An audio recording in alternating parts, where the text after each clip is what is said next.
Good evening. The time is now 7 p.m. I'd like to ask this meeting to call to order. I ask you please rise for the Pledge of Allegiance.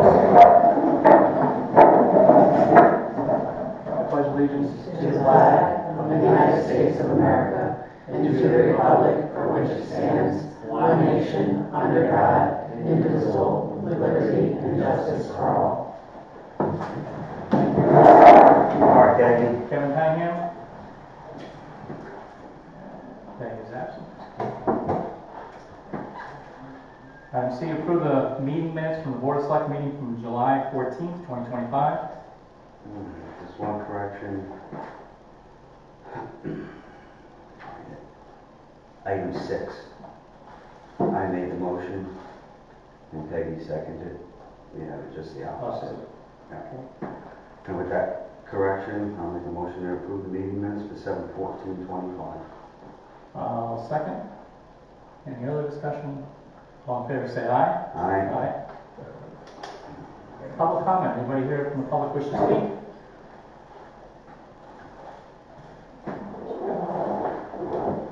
Just want to give your name, now we can go to the record. Yes, my name is Laura Brophy. I'm at 59 Silver.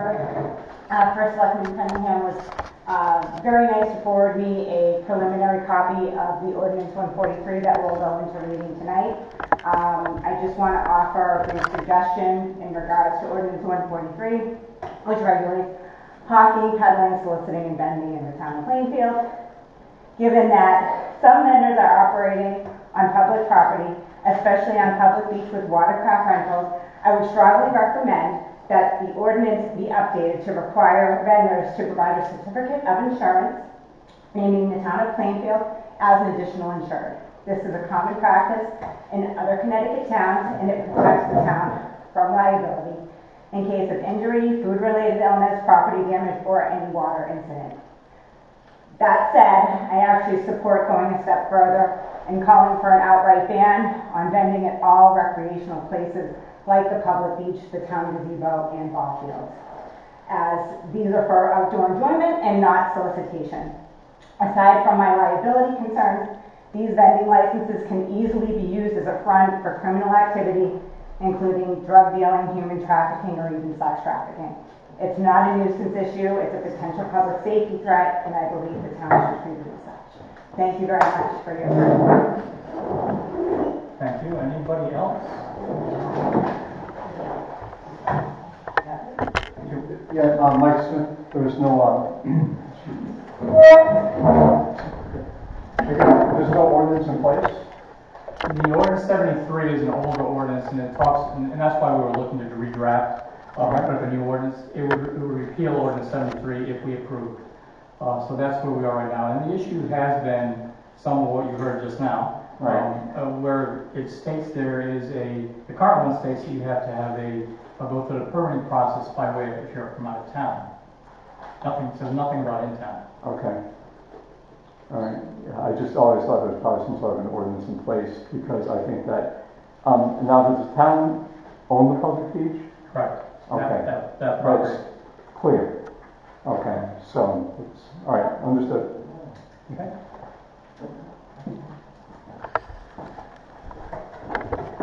Anybody else? Okay, hearing none, we can go into old business, of which there is none. Item F1, new business, consider an act on tax refunds as requested by the tax collector totaling $527.37. I'll read through the following. Michelle M. Ritz, $18.47, and there's 3 of them for Toyota Lease Trust, $152.25, $168.22, $139.34. The next is for Bronson S. Hill, that is for $8.60. 80 cents. I'm sorry. Glasses, I need glasses. John A. Mitchell Jr., $575, and the final one is for Crawford Hayes Jr. for $34.54. Grand total should be $527.37. That's correct. I'll make a motion to approve the tax refunds in the amount of $527.37. I'll second. All in favor say aye. Aye. Aye. Next one, consider an act on approving the state bid for a fuel tank installation at the highway garage.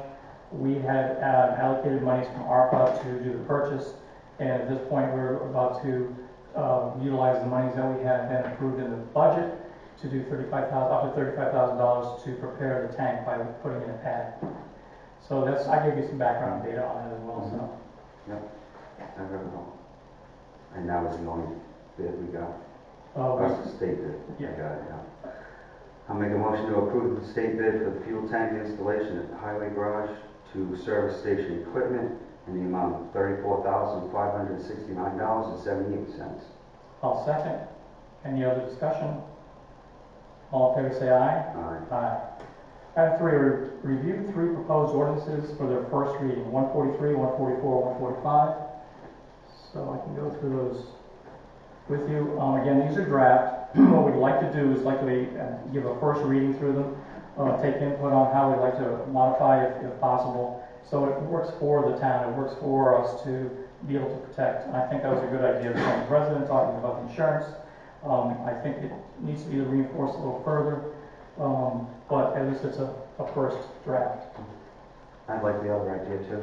Yep. Keeping it out, recreational. Yeah, that is a problem because anybody can show up on town property. Right. And for those people who are residents who live around the pond that are here tonight, first of all, I want to say thank you for informing me what's going on.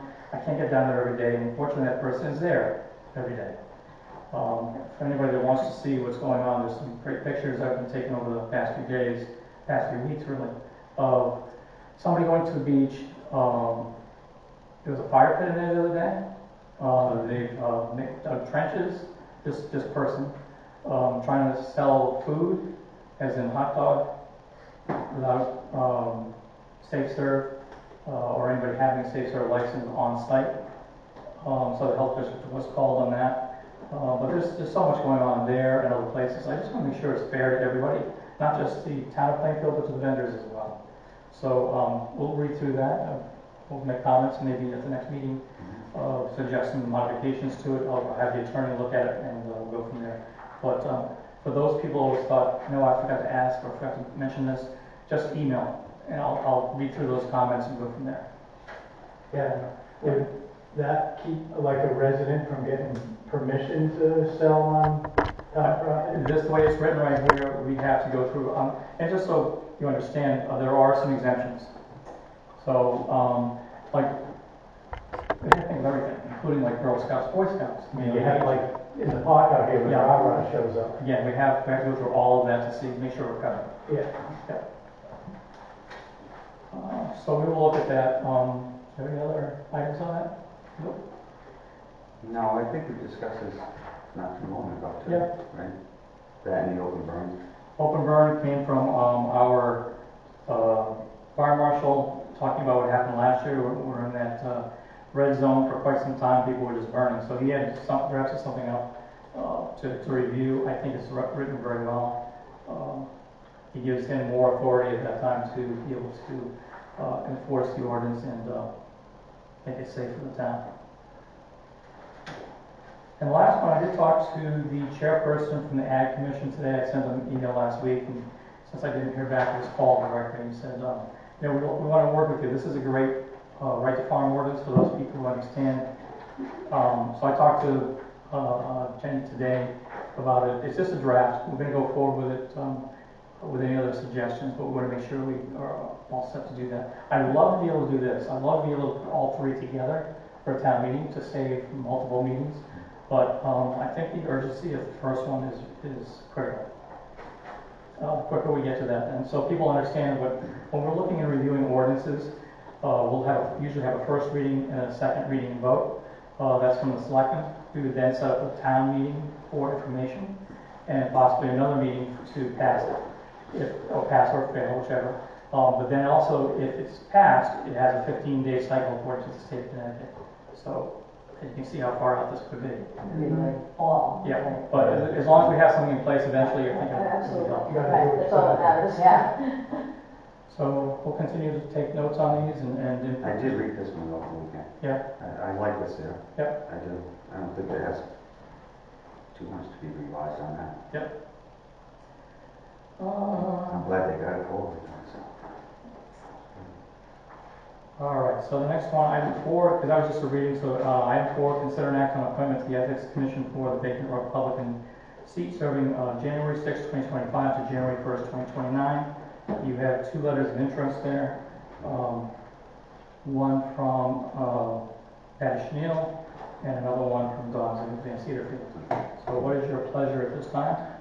Well, I've stated how I feel about the Ethics Commission. Local ethics, to me, just doesn't work, because there's always going to be a bias somewhere. Somebody knows somebody.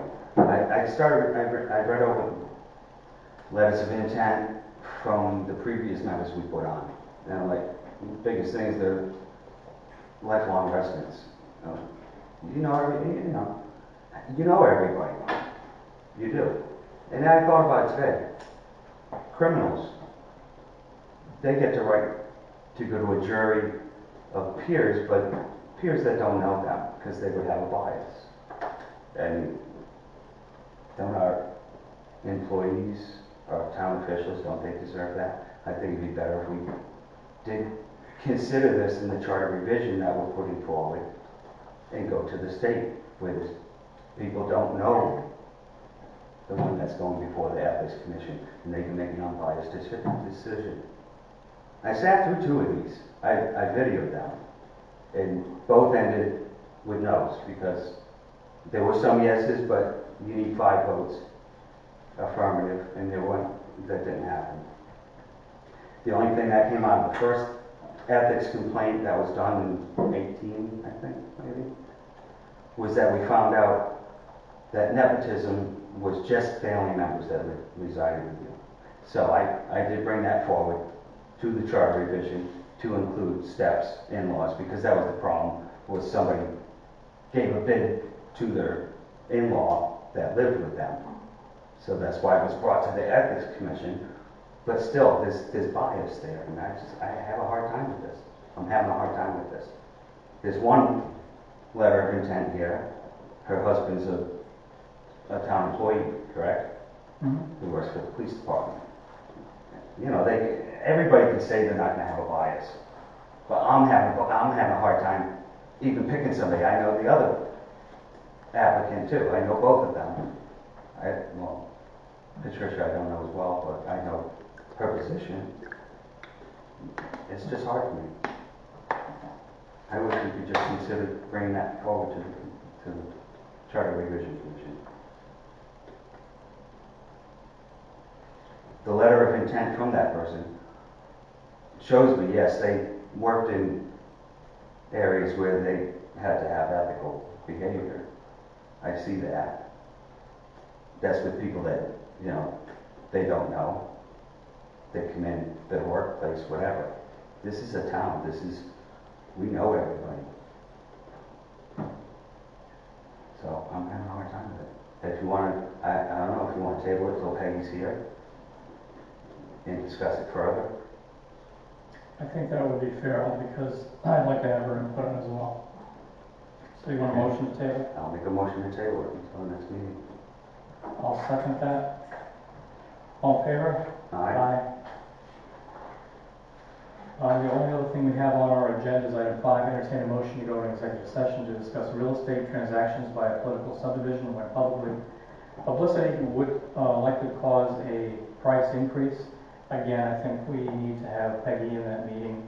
I would probably ask to consider tabling. I'll make a motion to table this item also. Second. All in favor, say aye. Aye. Aye. And I think that's all we had up on the agenda. Entertain a motion to adjourn. So move. Second. All in favor, say aye. Aye. Aye. Thank you. 7:14.